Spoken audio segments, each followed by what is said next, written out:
Mr. Vinegar. Mr. and Mrs. Vinegar lived in a vinegar bottle. Now one day, when Mr. Vinegar was from home, Mrs. Vinegar, who was a very good housewife, was busily sweeping her house, when an unlucky thump of the broom brought the whole house clitter-clatter, about her ears. In an agony of grief, she rushed forth to meet her husband. On seeing him, she exclaimed, "Oh, Mr. Vinegar, Mr. Vinegar, we are ruined. I have knocked the house down, and it is all to pieces." Mr. Vinegar then said, "My dear, let us see what can be done. Here is the door. I will take it on my back, and we will go forth to seek our fortune." They walked all that day, and at nightfall entered a thick forest. They were both very, very tired, and Mr. Vinegar said, "My love, I will climb up into a tree, drag up the door, and you shall follow." He accordingly did so, and they both stretched their weary limbs on the door and fell fast asleep.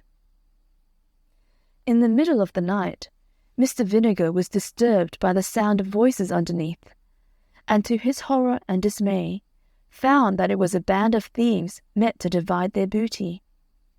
"Here, Jack," said one, "here's £5 for you. Here, Bill, here's £10 for you. Here, Bob, here's £3 for you." Mr. Vinegar could listen no longer. His terror was so great that he trembled and shook down the door on their heads.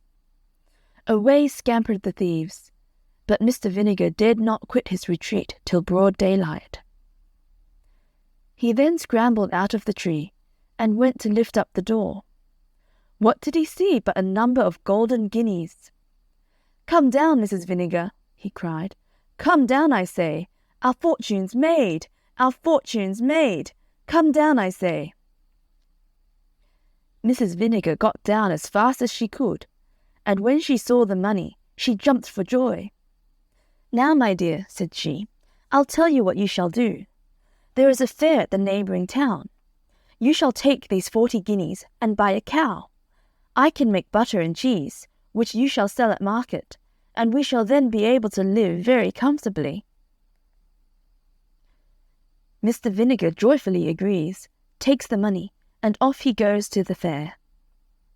When he arrived, he walked up and down, and at length saw a beautiful red cow.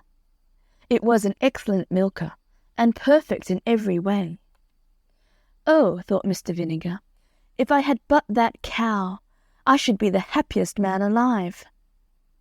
So he offers the 40 guineas for the cow, and the owner said that, as he was a friend, he'd oblige him. So the bargain was made, and he got the cow, and he drove it backwards and forwards to show it. By and by he saw a man playing the bagpipes. Tweedledum, tweedledee. The children followed him about, and he appeared to be pocketing money on all sides. "Well," thought Mr. Vinegar, "if I had but that beautiful instrument, I should be the happiest man alive. My fortune would be made." So he went up to the man. "Friend," says he, "what a beautiful instrument that is, and what a deal of money you must make."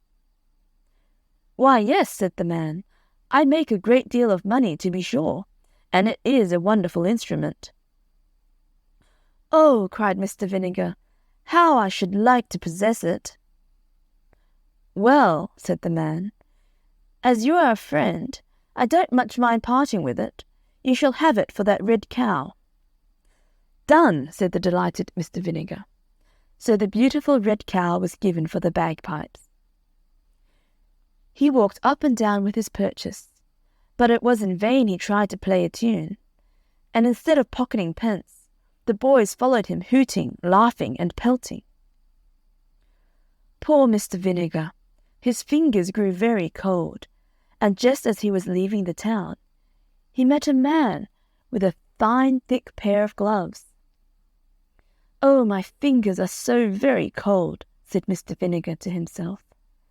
"Now if I had but those beautiful gloves, I should be the happiest man alive."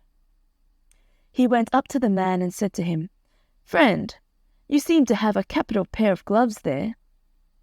"Yes, truly," cried the man, "and my hands are as warm as possible this cold November day." "Well," said Mr. Vinegar, "I should like to have them." "What will you give?" said the man. "As you are a friend, I don't much mind letting you have them for those bagpipes." "Done!" cried Mr. Vinegar. He put on the gloves and felt perfectly happy as he trudged homewards. At last he grew very tired, when he saw a man coming towards him with a good stout stick in his hand. "Oh," said Mr. Vinegar, "that I had but that stick, I should then be the happiest man alive." He said to the man, "Friend, what a rare good stick you have got."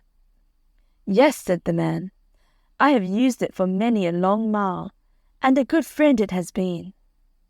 But if you have a fancy for it, as you are a friend, I don't mind giving it to you for that pair of gloves."